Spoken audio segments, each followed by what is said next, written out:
Hey everybody, it's Bruce here with Traveling with Bruce. Today's date, December the 10th, 2018. There's news out about the SS United States. This is the ship that was built between 1950 and 52. She did her first cruise July the 3rd, 1952, and she set a record crossing the Atlantic in 3 days, 10 hours, 40 minutes, 41 miles an hour average speed.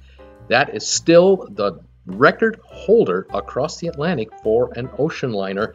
No one has beaten it since. She's out of service as of November 14th, 1969, and she's been in Philadelphia for several decades now, awaiting her next fate. What will happen to her? She doesn't look like this anymore. These are all shots of her interior in her heyday and how glorious she was. She's been stripped down and she's been made as safe as possible. There was asbestos on board this ship when it was built back in the 50s. That's been removed. The ship is basically a hull.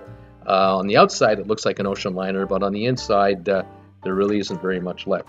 The ship is owned right now and being cared for by the SS United States Conservatory. And this group has been trying to raise funds and find a way to bring her back to life.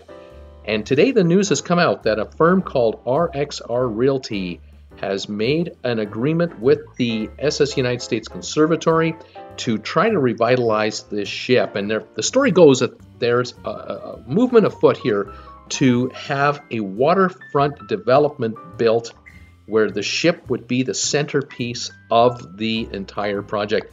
The word is that they're trying to figure out a way to put retail shops on board the ship, restaurants, coffee shops, perhaps even a floating museum for part of the ship. Some reports talk about perhaps it becoming a floating hotel.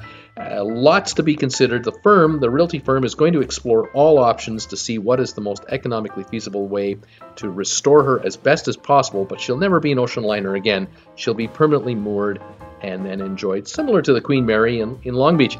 We'll see what happens. Join me Monday to Friday, 5 o'clock Eastern Time, Saturdays at 2 Eastern. We talk cruise ships 6 days a week. We love cruise ships. And please subscribe to my channel today. We'll talk to you soon. Bye for now.